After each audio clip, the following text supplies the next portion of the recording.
안녕하십니까. 사랑과 죽음을 테마로 하는 송이송이 라디오의 김송이입니다. 오늘은 톨스토이의 안나 카레리나의 나쁜 사랑, 나쁜 결혼이란 주제로 여러분을 만나고자 합니다. 1870년 러시아 상트페테르부르크의 고위관리 카레닌에게는 아름답고 우아한 아내 안나와 귀여운 아들 세르냐가 있습니다. 어느 날 안나는 모스크바에 사는 오빠 스티바의 집을 방문하러 가는데요. 그녀는 모스크바 기차역에서 브론스키라는 잘생긴 귀족 청년과 마주칩니다. 브론스키는 안나의 매력에 한눈에 사로잡히죠. 어떤 매력에 사로잡혔던 것일까? 안나는 고위관리 부인으로서의 여유로움과 관록이 있었습니다. 무엇보다 중요한 것은 생기 넘침과 활력이 넘친다는 것이었는데요.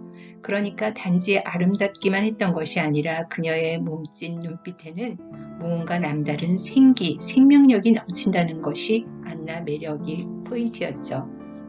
1948년 안나라는 배역을 맡았던 비비안 리의 모습은 어쩐지 욕망이라는 이름의 전차 그 배역을 소화하고 있는 것 같은 느낌이었고 1997년 소피 마르소는 생기 넘치는 안나의 모습보다 처음부터 가련하고 애틋한 여인, 그러니까 처음 출발부터 비극적인 여인이었던 그런 느낌으로 나왔다면 2012년에 키이라 나이들리가 표현한 안나가 톨스토이가 표현하려던 안나의 모습과 가장 유사하지 않았을까 싶은데요.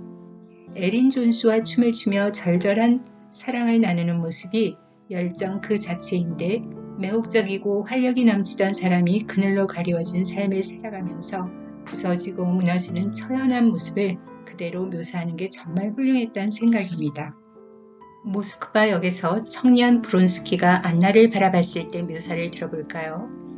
빛나는 두 눈과 보일락말락한 미소로 일그러진 빨간 입술 사이에서 과잉된 그 무엇이 그녀의 온몸으로 넘쳐 흘러 그녀의 의사와는 상관없이 눈의 반짝임과 미소로 나타나는 것 같았다.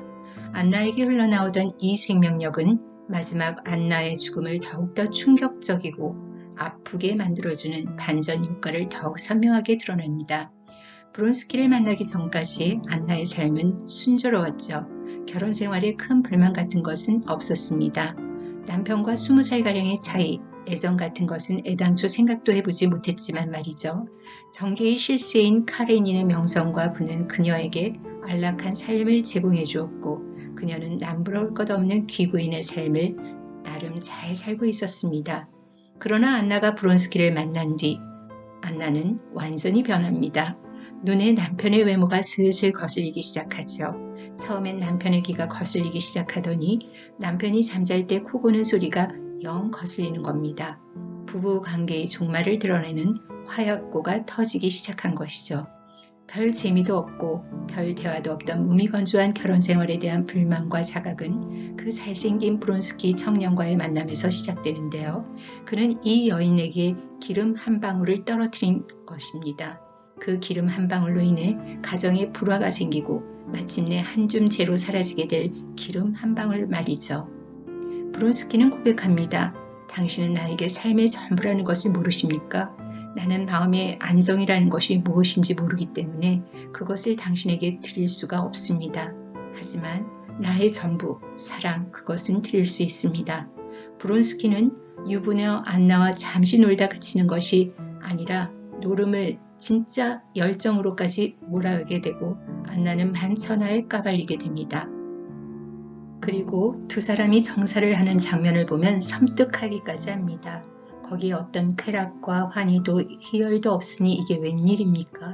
안나는 자신을 너무나 죄 많고 발받아 마땅한 몸이라고 여기고 그래서 자신을 낮추고 용서를 빌 도리밖에 없다고 생각합니다. 톨스토이는 안나와 브론스키의 육체적 결합을 육체적 타락이라고만 묘사하는데 소설을 좀 더 읽어볼까요? 한편 그는 살인자가 자신이 죽인 시체를 보고 느끼는 것과 같은 감정을 느끼고 있었다. 그가 죽인 이 시체야말로 그들의 사랑이었고 그들의 사랑의 첫 단계였다.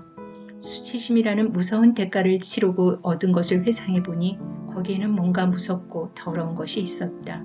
자신의 정신적 벌거숭이에 대한 수치심이 그녀를 압도하고 그것은 곧 그에게로 전달됐다.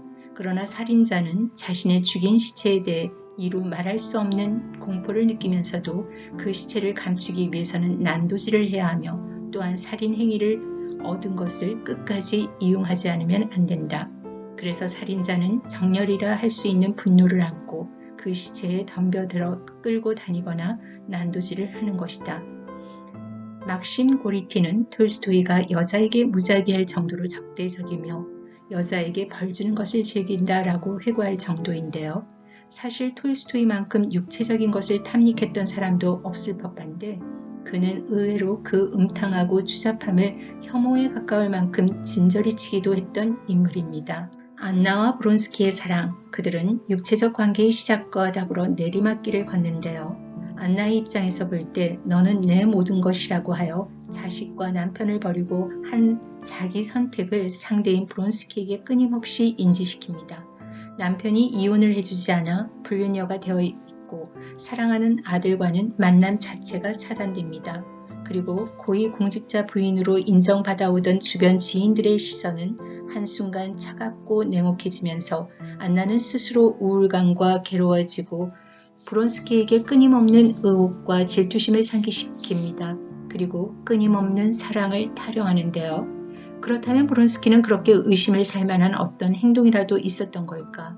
그는 장난삼아 안나를 유혹했던 것도 아니고 그는 진심 그 자체였습니다. 꽤 남자다운 책임감도 있었고요. 군대 동기가 장군이 되는 판국에 그는 안나와의 사랑 그 자체를 위해 명예와 승진 욕심을 다 접고 기병대 위로 만족하며 살고 있었죠. 제법 화려한 생활로 화려한 사랑도 나누었습니다. 그런데 끊임없는 안나의 사랑 확인과 질투, 의심은 브론스키의 목을 조여옵니다. 숨이 턱턱 막히는 사랑의 굴레, 그 굴레를 벗어나기 위해 귀족 회인이 경만이 탈출구를 찾아다닙니다. 모든 것에서 차단과 단절의 안나와 대조적인 삶인데요.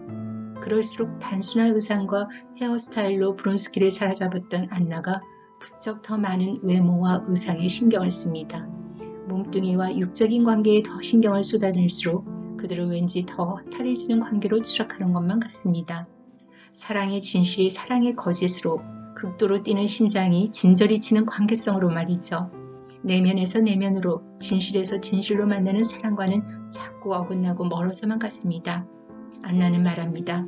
나는 어차피 방조한 여자예요. 당신의 목에 매달린 무거운 맷돌이에요. 하지만 더 이상 당신을 괴롭히고 싶지는 않아요. 당신을 자유롭게 해드리겠어요. 당신은 이제 나를 사랑하고 있지 않으니까요. 그리고 그는 달려오는 기차에 몸을 던지는데 이것은 꼭 브론스키에게 죄책감을 씌우려는 극한 감정이 포함되었음은 물론이고 자기가 사랑했던 모든 것으로부터의 차단과 단절 그리고 선택한 그 대상으로부터 원만한 관계가 유지되지 못하고 집착과 단절감으로 인한 상실감과 정상적인 혼인관계도 아닌 그저 가정의 울타리를 흉내낸 가정이라는 극도의 우울감의 표현이었다고 생각하는데요. 그녀가 비극적 인물이라고 인지했던 순간 그들의 심장이 뛰는 것을 감출 수 없었던 첫 만남의 기차역에서 죽음을 선택합니다. 첫 만남의 기차역에서 말이죠. 사랑의 흥분과 절정에서 실망과 좌절감으로의 극적 반전을 보여줍니다. 톨스토이는 가장 안정적이고 이상적인 관계는 혼인관계 안에서만 이루어진다는 사고를 표출합니다. 그가 1892년 지인과의 대화에서 이렇게 말하죠. 결혼은 위대하고 끔찍한 것입니다. 남녀가 하나가 되는 것이죠. 내 몸의 절반이 마비됐다고 해서 그것을 잘라낼 수는 없습니다. 죽을 때까지 견뎌내는 수밖에요.